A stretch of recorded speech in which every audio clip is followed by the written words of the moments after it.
All right, good morning, everyone. Just reading over your comments right now. Somebody said there's no downsides to parasocial relationships. Yeah, I don't know. Like, that was the whole point of the lecture last time, is that there are unhealthy aspects to parasocial relationships, stalkers being a very obvious one. There's a couple cognitive biases. I've got the midterm finished. It'll go live in an hour. It is very, very heavily fallacies and cognitive biases. That is what you need to study. I can tell you that, having written the midterm now. It is very heavy on fallacies and cognitive biases. There is a little bit on Scratch, a little bit on social issues in computer science.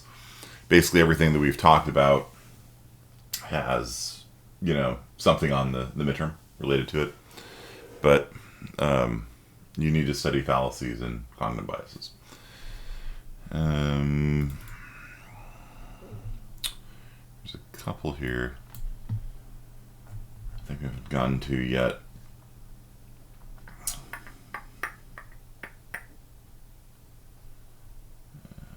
Let's see here. Right, so black and white thinking leads to the black and white fallacy, sometimes called all or nothing, sometimes called false dichotomy, where there's no shades of gray. Okay. Now, for some things, like in logic, like maybe there are no shades of gray, like, is 2 + 2 = 4? Yes.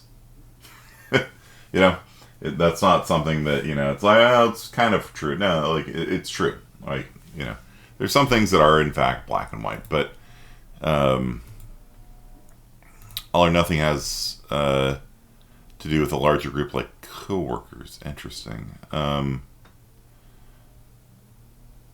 No, it doesn't really have anything to do with large groups. So black and white thinking is when everything all must be one thing or all must be the other. For example,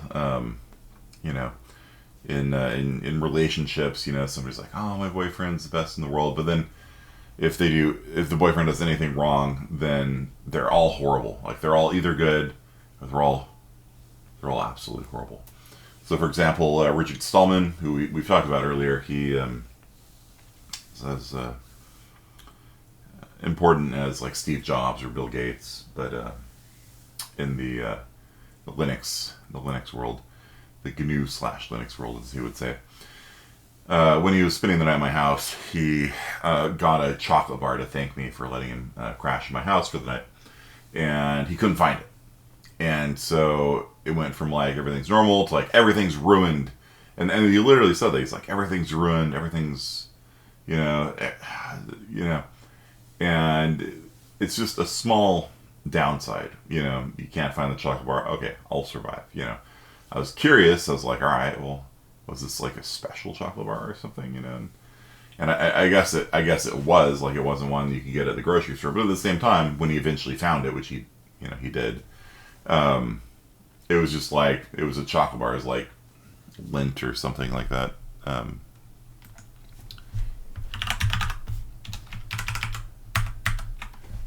Like this company, right?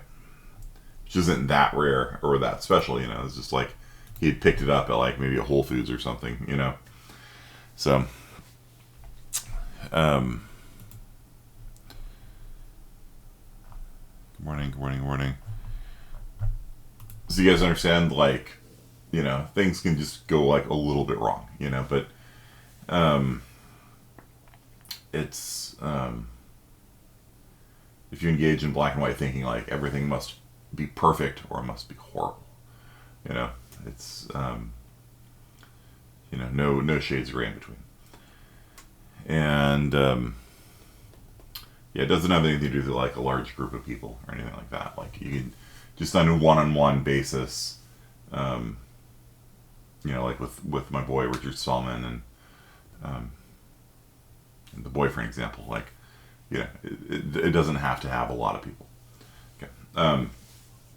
That said, it does tie in with the false dichotomy, black and white fallacy, or false dichotomy fallacy, when you say, well, the only two options are in an argument A and B, and there might be more than A and B. There might be a range of possibilities. There might be 3 possibilities. There might be an infinite number of possibilities. But if you, in your fallacy, say, well, the options are limited to all the, a human is all good or a human is all bad, that's a false dichotomy because there's more options than that. You guys understand that? If you're not with us, you're against us. George W. Bush. Good morning. Good morning. Yeah, there is a Ren Fair this weekend. I will be there on Sunday morning, probably from like 10 to 2, something like that. That's the plan, doing sword fighting and stuff. Awesome. My daughter is signed up to get her first vaccine for the COVID thing, so we're not going to be there too late. But bloodshed, yeah, might very well be. I've smashed my fingers enough times. Okay. And then there's also catastrophic thinking. And so catastrophic thinking is when, you make a mistake at work. Like, oh, they're going to fire me for sure. Stallman quote, everything is ruined. And then, I like the guy, but he's a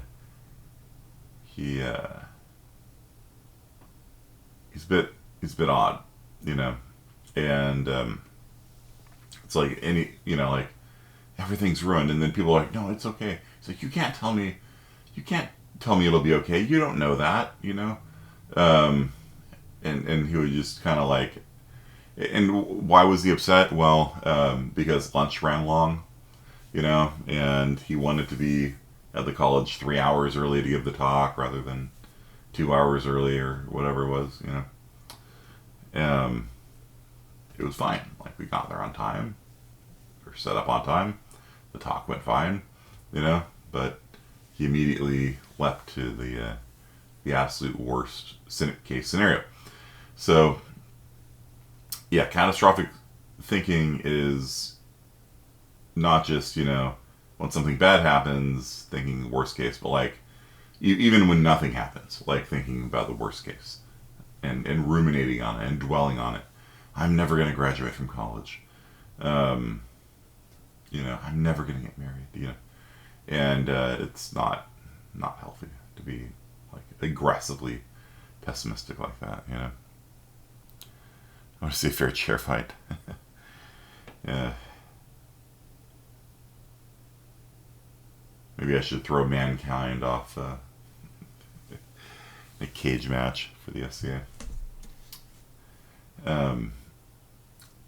And also, it's important to sort of proportion your worry to, actual likeliness of different scenarios,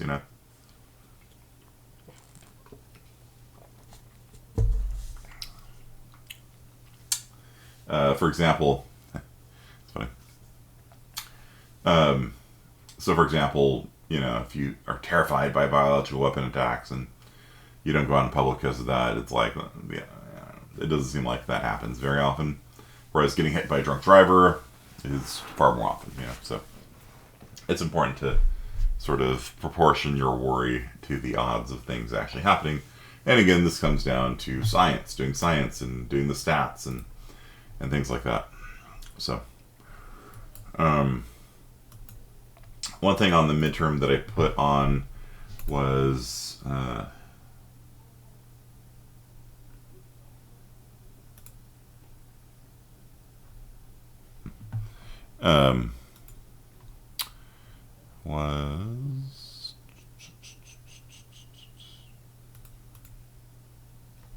a priori versus a posteriori, which I covered and then have not covered since. And there's 2 points on the midterm on this. So, there's my boy, Richard Stallman. He thought the guest bedroom was too hot, so he spent the night in my daughter's room. Not with my daughter in it, mind you. It had air conditioning. There we go. Oops. So,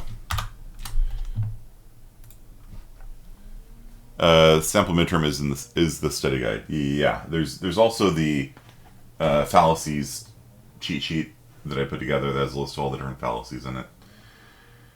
And then I've also put up a second midterm as a second study guide, and we'll go through that one too. But this is something I wanted to talk about because there's 2 points on the midterm on this one, and we talked about it a long time ago and haven't reviewed it since, and so whenever you do that, you tend to forget it. Because lecturing is actually a really terrible way of teaching people stuff. The only way you retain stuff is if you use it, alright? So, I don't think quizzed you on it. I don't know if it was on the first midterm. I don't think so. So, let's just go over this again. So, a priori versus a posteriori knowledge refers to how you can know something. Okay? And a priori means before, a posteriori means after. And what it's referring to when you're saying before or after, it means before or after experience.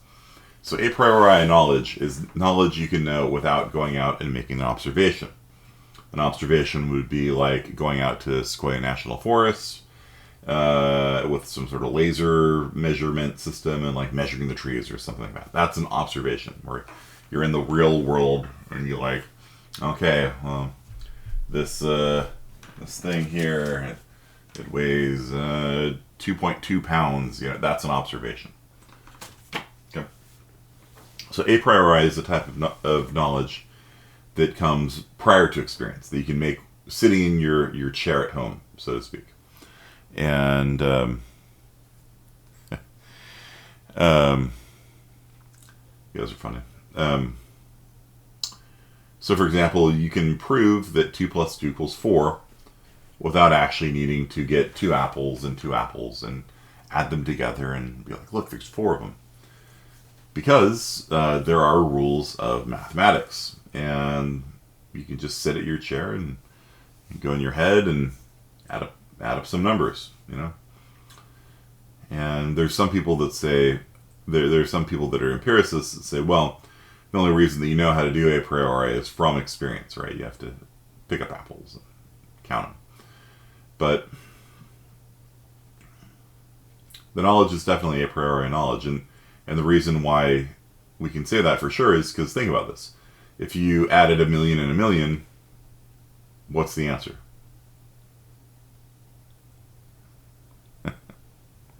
Seven into 28 is 13. Well, yeah, 1,000,000 and 1,000,000 is 4 plus 4 is 0. You guys are talking about modular arithmetic, yeah. 2 billion, yeah. It's 2 billion. 2 billion. Now, when you did that, you didn't sit there and count on your fingers and toes okay, I've got 2 apples and 2 apples and add them together. You can do that for 2 plus 2.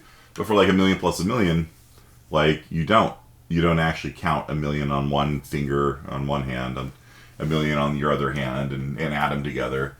You're not making an observation at all. You know the rules of mathematics, and you follow them, and get 2 million. And in fact, if you were to try measuring 2 million apples, you're probably not going to get 2 million. If I gave you a grocery store, and inside of the grocery store I dumped 2 million apples, or maybe I had 1,000,000 on one side of the store and 1,000,000 on the other side of the floor, and I asked you, all right, count how many are in the whole store, you're probably not going to get exactly 2 million due to measurement error, right? You're probably going to get 1.999 or 2.01 million or something like that. But we know the answer of 1,000,000 plus 1,000,000 is 2 million, right? We are more certain of it from a priori knowledge than from a posteriori knowledge. We know 100% certain, or as damn near close to it as possible, that 1,000,000 plus 1,000,000 is 2 million. Okay, so that is an a priori fact. It is something you can know prior to experience, and in fact, it's more certain than experience. If you measure 1,000,000 apples and 1,000,000 apples, and you get 3 million, you're wrong. know what I mean? Like, you can do an observation, but the a priori knowledge is more certain than the observation. So, 2 plus 2 is 4 is a priori knowledge. Okay? Sign you up to measure a million apples. It's funny.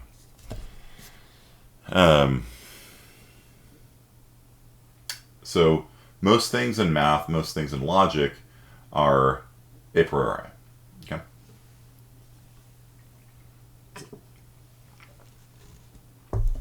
A posteriori is things like scientific facts. For example, Ada, what are you doing, girl? Ada, you have a question? No, just messing with me. Okay. So, for example, the fact that kangaroos have a pouch is an a posteriori fact. Okay?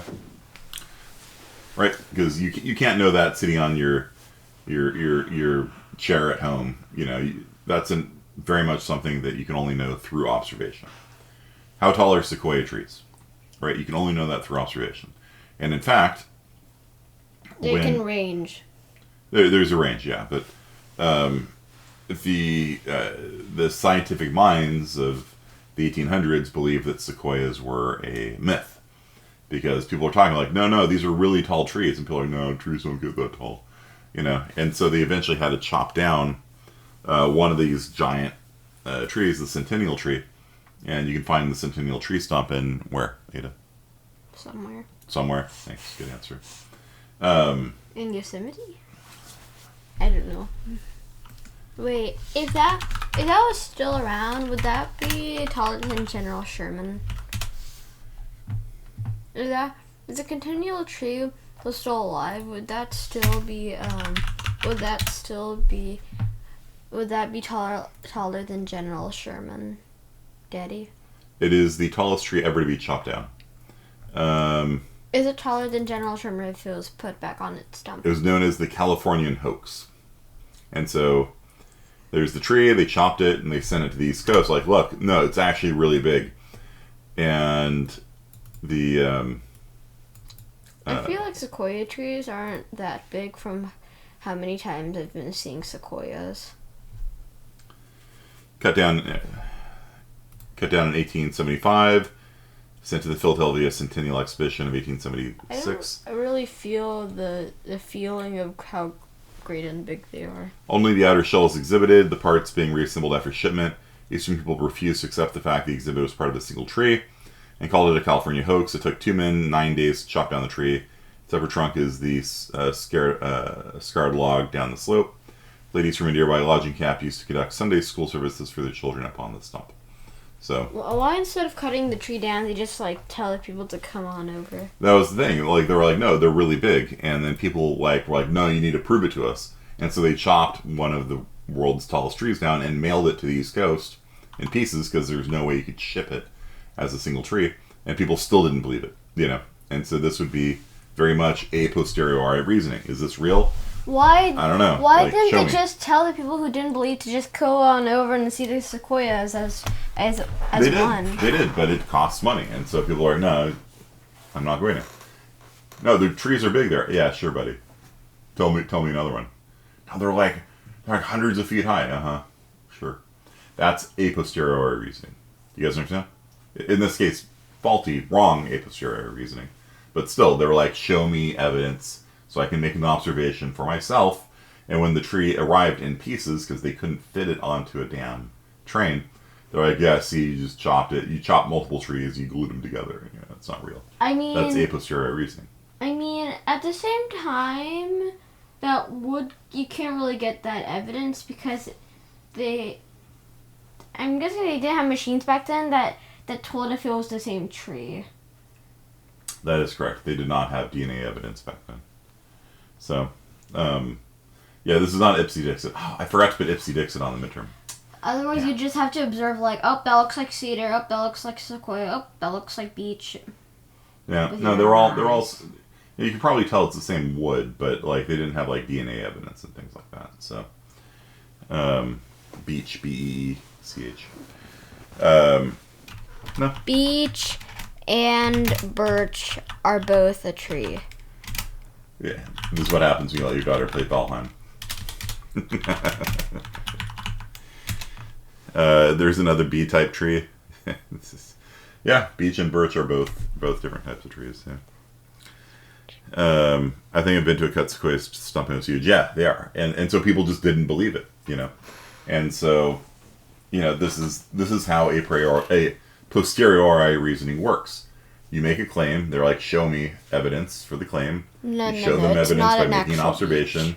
People believe you or not. Okay, give us more evidence. Okay, you want us to chop down another one of the world's tallest trees? Like, you want us to go over to the grizzly tree and chop it down so you can satisfy your curiosity? What do you think, Ada? No, I want to keep it alive. It's kind of a shame that they had to cut it down, chop it in pieces, and it could still be alive today. And so, I'm asking you, if it was still alive today, would it be taller than General Sherman, that tree that they cut down? I don't know. So here's the grizzly giant in Yosemite. It's in the Mariposa Grove. We saw it. Yeah, I've taken you there a couple times. But like, that looks different. It's maybe from a different angle. Yeah. Yeah, but when we saw it, it was mostly bare. But Daddy, when we saw it, it was mostly bare. Mm-hmm. It's That's an old one. It's an old shot of it. Yeah.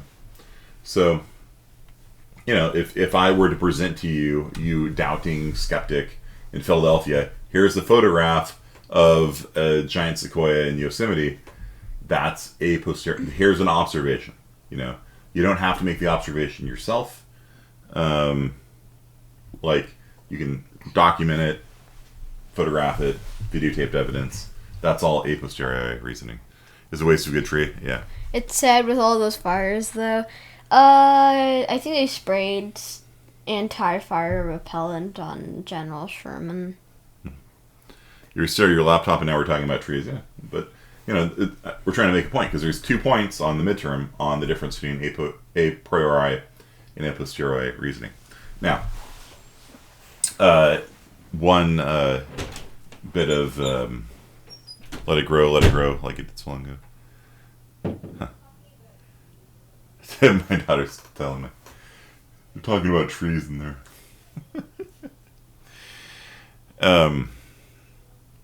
Isn't that from Frozen? Let it grow, let it grow. Or is that something else? I don't know. Okay. So one part that I think might trick you guys is determining if an argument is... there's also valid, invalid, and sound. There's quite a few of those. So like fallacies, valid, invalid, sound, modus ponens, modus tollens, cognitive biases. That's really like 80% of the midterm is that. Valid, invalid, sound, modus ponens, modus tollens, affirming the consequent, denying the antecedent. Recognize the fallacy, recognize the cognitive bias. You need to study that before you take the test, or it's just you're just not going to do well. Okay. I didn't do what I often do on these tests, which is to screenshot memes from my friends and be like, which fallacy is this? Because students tend to not do as well with real life examples. So I kind of simplified them down for you guys. I'm trying to turn the difficulty down as much as I can. Okay. So it's like the last midterm, yeah. Yep. So okay. So if I give you an argument, and if I say all balloons are made of rubber, Bob is a balloon, therefore Bob is made of rubber. The first thing you do is look at the form of the argument. The form of the argument is, does it have the form of one of the valid ways of reasoning? All X are Y. Bob is an X. Therefore, Bob is Y. That is valid reasoning. it's not sound, right? Because Bob is a human, I presume. So there's actually two parts to the valid, invalid, and sound thing, right? The first is you look at the form of the argument. Does the logic work? That is a priori reasoning. Because it doesn't matter whether or not Bob is a human or a duck. It really doesn't. When you're looking at the form of the argument, all X or Y. Bob is an X. Therefore, Bob is Y. That is a valid form of reasoning. That is a priori. Because it doesn't, like, we don't have to, like, all right, show me a photograph of Bob. Show me Bob. You don't have to do that for the valid and invalid half of it. Right? That's a priori. Because you're just looking at the logic. Okay? I don't need an observation to tell you the logic on that is correct. It's valid, at a minimum. Then the second part is a posteriori reasoning, usually. Where you say, okay, is Bob actually, a human or a duck or something like that, or a balloon? And that involves, all right, show me a photograph of Bob, I'll look at it.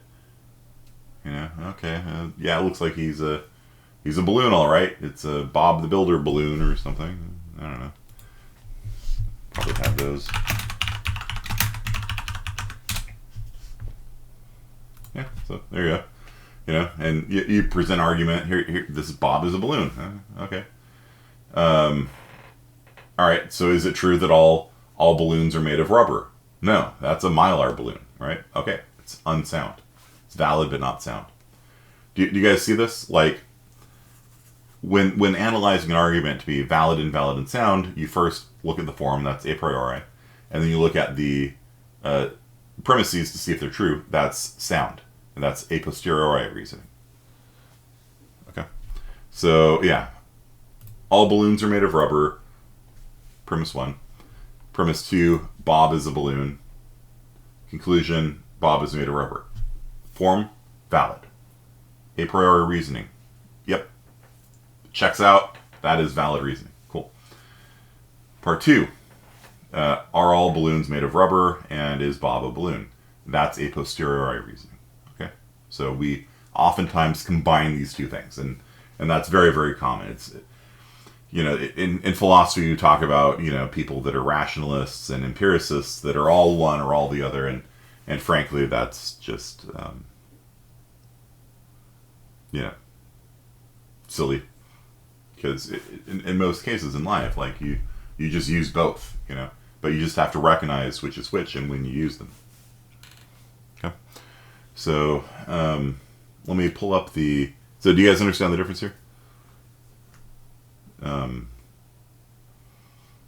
I can prove to you that an unmarried bachelor cannot exist.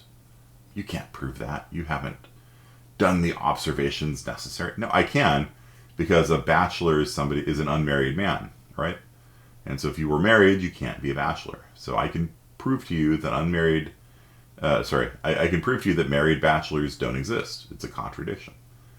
And so people that are empiricists are like, no, you can't do that. You can't know that for certain. Yeah, I can. I actually can, because it's a contradiction in terms. So only if you or like Grand Priest or something like that, these people that allow contradictions in their logic, would they... every 12-year-old ever? 9-year-old? For what?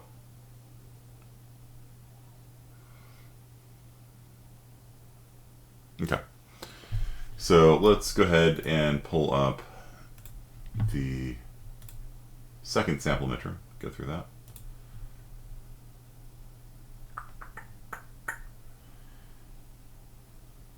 Midterm 2 starts at 10? Really? No, it's due at 10 on the 15th. Starts at 11. So, again, once you start it, you'll have 2 hours to take it. It should be plenty of time. There's 30 questions on it. So, it's 4 minutes per question. If you want to Google things, Google things. If you want to look at my lectures, you might very well run out of time. You should learn it first. There is a question on Scratch that's worth a couple points.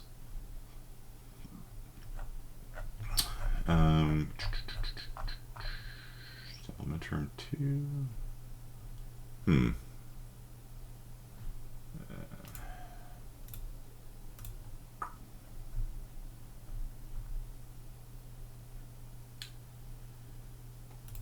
think it's that one.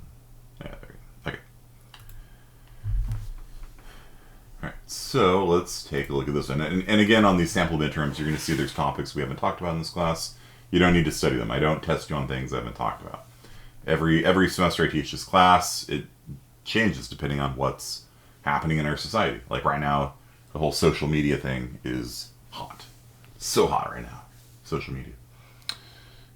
Right. 2 hours. You have 2 hours to do it. Okay. So, oh yeah, there is some logic too. There's a truth table question, and then there's one that's like this. Okay.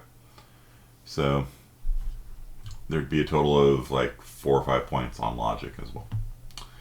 Okay, so suppose x is true, y is false, z is true. So true ended with false. What is that? True ended with false. False, good. And then the right hand side here, and you always have to do the smaller bits first. Anything within parentheses, right? It's like order of operations if you study that in algebra. Anything within parentheses you have to do first, right? If you do a truth table that's like z ORed with y and z, you have to do the y and z first. Anything within parentheses is done first, then the big thing. Okay. All right, so y and z is also false, and so the left-hand side is false, the right-hand side is false. What is false ORed with false? Also false. Press F in the chat. Thank you. All right. So false ORed with false, so false. That is correct. That is correct. Okay, so true, false, true. Okay, so x, y, and z are the same. This time we just got a slightly different one here where it's an and so it's also false, right? Because the left half is false, the right half is false. If you and them together, you get false. So a lot of students would want to put true. Well, clearly the professor is implying they're different. No. No, don't do that. Don't try to second guess the midterm. Just answer whatever's correct. Okay. It's not mind games. It's just like students are like, well, he changed it from or to and, therefore the answers must be different. No, like you just work it out. You know. You can't stop you from second guessing. It's you can do what you do you, but it's I want you to do well on the midterm. All right. Overthinking. Yeah. Suppose I tell you that if I play Hades in the afternoon, I will be happy in the evening. Okay.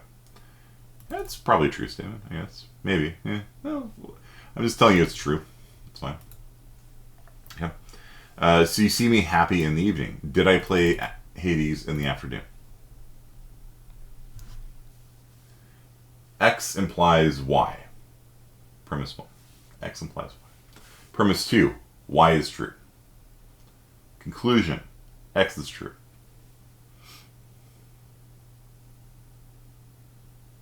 This is a fallacy, by the way. All right. This is called affirming the consequent. All right. So X, I play Hades in the afternoon. Y, therefore I will be happy in the evening. That's Y. Okay. You have to learn to recognize the form of an argument and pick out if it's fallacious or valid. Okay. Like that one time you tricked us into thinking quiz was going to be tricky, but it was actually easy. What time was that? So this one's actually maybe, right? Because it's possible if I could have played Hades and that might actually be why I was happy, or it could have just been like something else happened nice, like somebody gave me some free chocolate. I don't know. All right. Richard Stallman's like, I found it. Here's your chocolate bar. Thank you, Richard Stallman. So, suppose I tell you truthfully that if I play Sekiro, a video game in the afternoon, I will be angry in the evening. This is also true. When is the midterm 1? If you haven't taken midterm 1, it's too late now. So, that was the easiest quiz. All right, so suppose I tell you that if I play Sekiro in the afternoon, I'll be angry in the evening. You see me happy in the evening. Did I play Sekiro in the afternoon?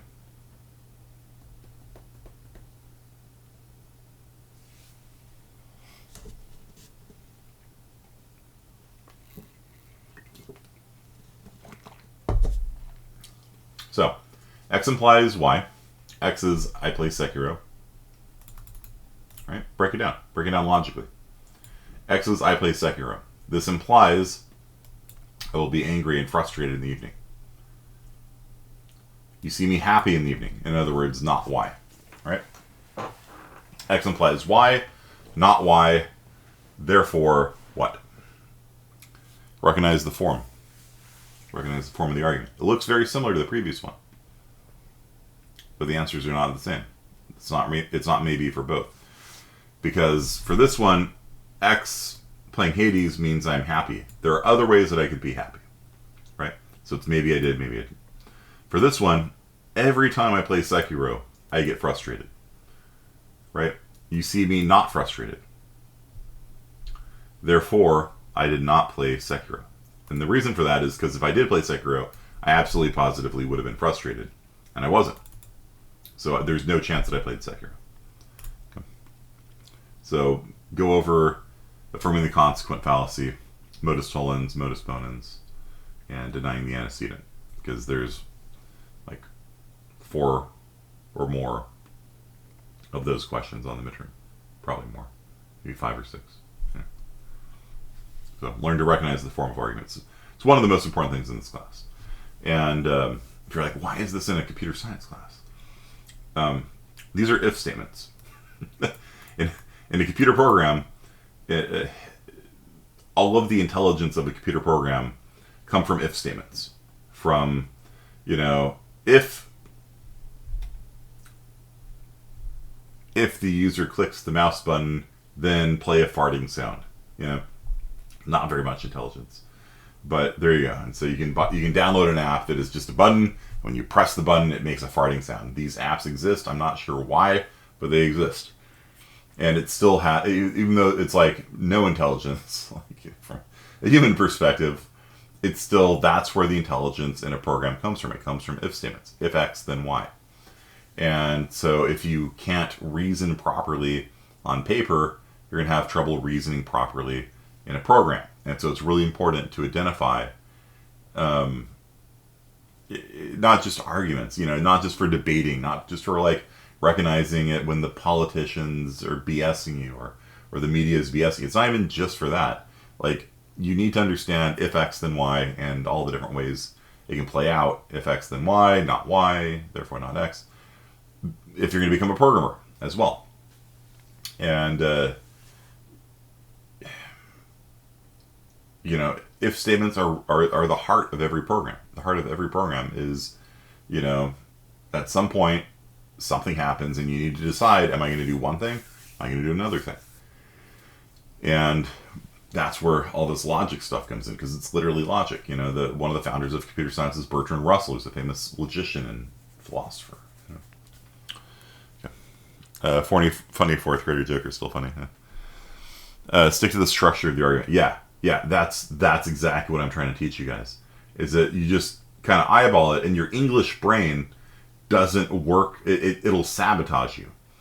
So I don't want you to overthink it, like in terms of like, well, look, these things appear to be very similar, therefore it must be the same answer. No, you don't reason that way. I want to teach you to break down words that people say into a logical form. X implies Y, not Y. Therefore, what? Not X. That's modus tollens, right? Modus tollens, I've heard it called. Okay. And it'll serve you well in real life, in computer science, and if you take philosophy and logic, like this is why critical thinking is a mandatory class at Fresno State, because this core concept here is so very important for life, for your career, for life, for society. This is why we want every student at Fresno State to take critical thinking, so that you can do this. And if you weren't taking this class with me, If you're taking critical thinking with a philosophy instructor, guess what? It's going to be the same question. It's probably not going to be referencing Hades or Sekiro because I'm a nerd. But they'd be asking you the same kind of questions. Everyone must take computer science. Yeah, man, I'm all for it, but you don't have to do your critical thinking GE with me. Like you can take it with at my college at Clovis. I think sociology has a critical thinking class. Like you can take it with everyone, and all of them are going to teach you fallacies. All of them are going to teach you argumentation forms, things like that, because it's just a really, really important thing. And we don't teach it in high school. I don't know why. We don't teach it. And it's something everybody needs.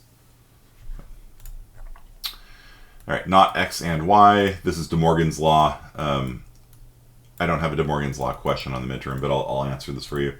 So if you distribute a not across a and, it becomes not X, and the and flips to an or, and then it becomes not Y. So it's not X ordered with not Y. High school didn't prep you for this, but Cornell did. Yeah, it's that's why colleges do this, and it goes back to a long tradition in college of like trying to teach people to be independent thinkers. To teach people to how to think, not what to think, is a classic phrase. College is where you learn how to think, not what to think. And nowadays, that's gone for a large part. For one thing, there's a lot of ideologically driven professors that are just like, here are my views on X, and you are going to believe them or I will fail you. Which I consider to be academic malpractice. I am very, very careful to have exact balance. Every time I say anything that's like attacking like Tucker Carlson, who's right-wing, obviously, I will have something attacking a left-wing journalist. Every question I have that has any sort of political element to it will have a opposing thing. And perfectly balanced as all things should be. Okay. I believe very firmly in the principle of teaching you how to think, not what to think. I leave it up to you to make your own decisions on ethical decisions, on moral and ethical, should you run over this person or this person? That's your question. I didn't mark you down because you wanted to run over an old person instead of a young person. I didn't mark you down for that. That's your choice. I just want you to go through, think about it. All right, what ethical system should I use? All right, I'll use utilitarianism. Utilitarianism says all human lives are equal, and we're going to try and minimize the total number of human lives lost. Right? But I didn't say you have to use utilitarianism. You can pick whichever ethical system you want. I just want you to demonstrate to me that you can engage in that sort of reasoning. Okay. So it's something I'm very passionate about, by the way. I really, really hate it when professors are like, here are my political views, and you have to, toe the line or I'm going to fail you. It drives me crazy. So, but most classes these days are preparing you for jobs, right? Back in the day, college was very much like a liberal arts major. You learn how to think, and then that will prepare you for every job. Nowadays, jobs are so complicated. If you want to become a software engineer or something, it takes a while. You can learn to program in like a year, but to actually go through all this different stuff in computer science, it's 4 years, and that's just a cursory knowledge. Then you go into grad school and do it all again for another year or two. And so this class is kind of like this is how college used to be. Let's put it that way, at least in an ideal golden age sense.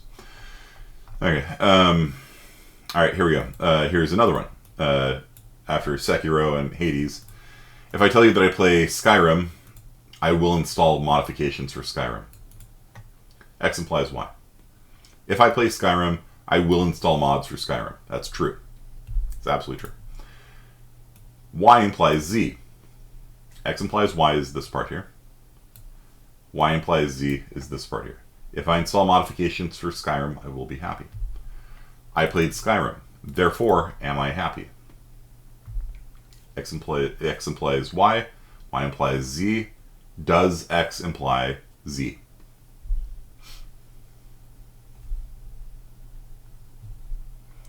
But what if I don't know how to think? then that's why I'm teaching you. That's why I'm teaching you. It's, I'm adamantly opposed to me imposing my political beliefs, whatever they are, on you guys. Never tried Skyrim mods. No. You don't need to know what a Skyrim mod is in order to analyze the form of the argument. X implies Y, Y implies Z. Does X imply Z? Yes.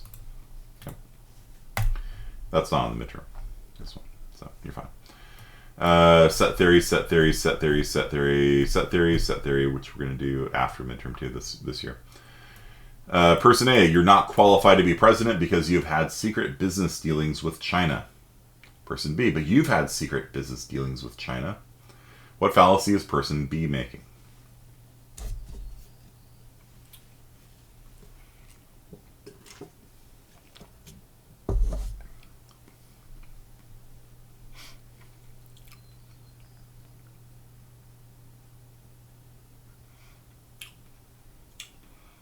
But that's wrong. Yeah, but you do it too.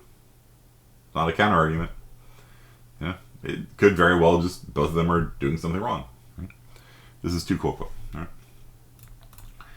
right. All cops are bastards. All cops can't be bastard. My father's a cop, and it makes me sad you're saying this. What fallacy is person B making? You can't be right, because if you were right, it would make me sad. Appeal to emotion. Former Republican presidential candidate Mitt Romney did not vote for Trump in 2020. Then Mitt Romney is a rhino. That is Nutri Scotsman. Well, then he's not a real Republican. No. Yeah. He was a Republican presidential candidate, so I'm pretty sure he's actually a Republican. Okay, Amy Coney Barrett just got sworn in the Supreme Court of the United States. I'm going to leave the country. Republicans all want to control women's bodies. This is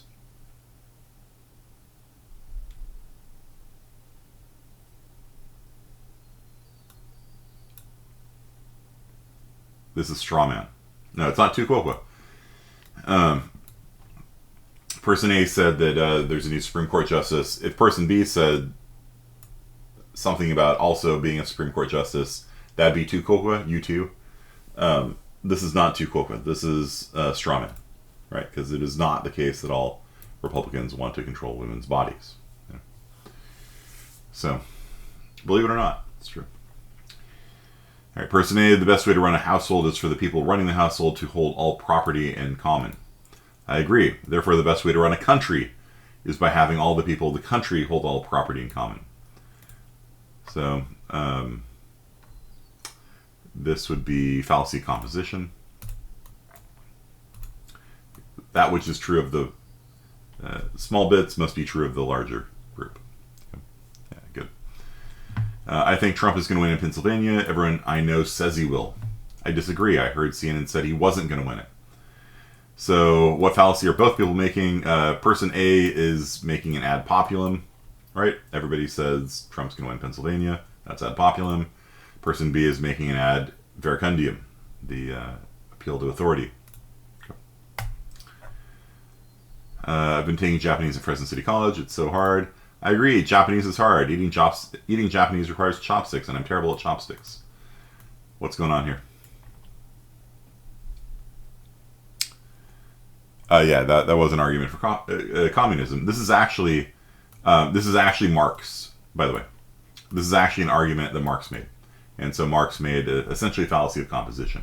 Marx studied a Greek philosopher named Epicurus, who said the best way of living is for buddies to move into a house together, share everything in common, and have a good time. Live the good life by basically moving in with your friends. Find people that make you happy and spend time with them. And there's a lot of truth to that.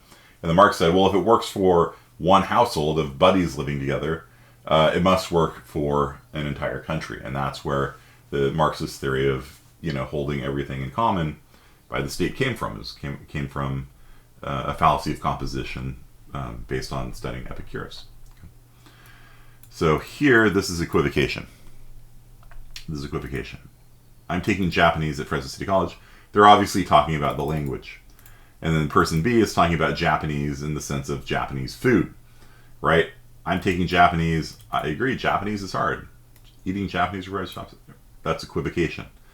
Equivocation is on the midterm. It's when you use the same word in different contexts. Jean Lafitte was a bad person, a cowards, and that's a deliberate typo, by the way, a cowards and a notorious pirate. But what about that time that he and the pirates helped defend New Orleans against a British attack and was cited for gallantry by Andrew Jackson? Absolutely happened. Battle of New Orleans, War of 1812. Americans had pirates on their side. Yeah, we had a pirate contingent. True story.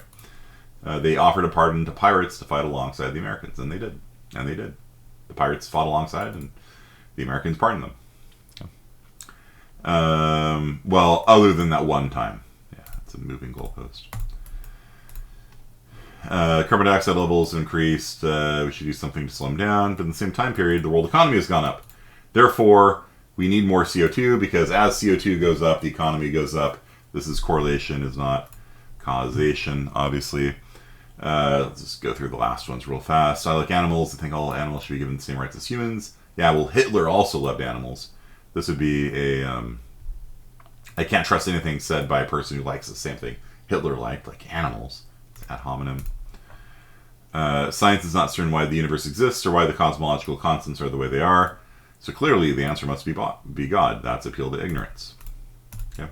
I don't know why X, therefore Y. Appeal to ignorance. Person A, I think democracy works. I disagree. When democracy doesn't work, America elects the candidate I hate to be president. Since we elected the candidate I hate to be president, democracy doesn't work. This would be circular reasoning. And yeah. Okay. So, any questions on that? We're over time, but you got 6 minutes before the midterm starts. You don't have to take it right now. You can hold off and take it anytime in the window, Friday to Monday. Just don't wait till the last minute. That's my advice. Okay. So, ad hominem is when you attack. Good question, Quitter. Ad hominem is when you say an argument is wrong because of the person making it. If Hitler said 2 + 2 = 4, clearly Hitler is wrong because he's Hitler. That's ad hominem. Ad hominem is not a personal attack. Ad hominem is not, when you say you're a poo-poo face or whatever,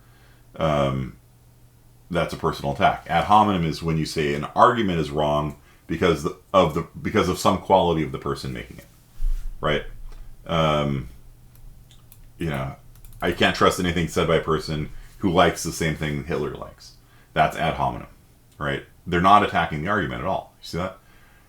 Person A is making an argument for animal rights. Person B says, I'm not even going to deal with that argument because you like animals and Hitler liked animals too, and therefore you're Hitler, or something like that, right? You can do these sample ones on the midterm too, absolutely. If you want, just wait a couple hours, let it fall out of your short-term memory, take both of the tests, and then you can watch these videos because they're going to be up on YouTube, and I'll explain why they are that way for most of them. I didn't explain this one maybe, but I don't know why X, therefore Y is the form of argument, appeal to argument, appeal to ignorance. Okay. See you, thing. And this is circular reasoning. When democracy doesn't work, it elects somebody I hate to be president. When we elect somebody who hates to be president, democracy doesn't work. It's a big circular reasoning. X implies Y, which implies X, kind of thing. Okay.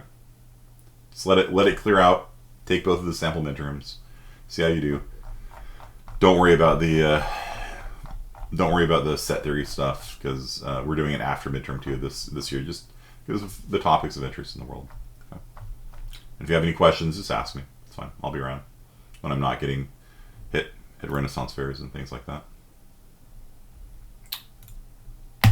Okay. Good luck. You forgot about the upcoming exam. There's an upcoming exam. In 3 minutes is when the window opens. Okay. All right. See you guys.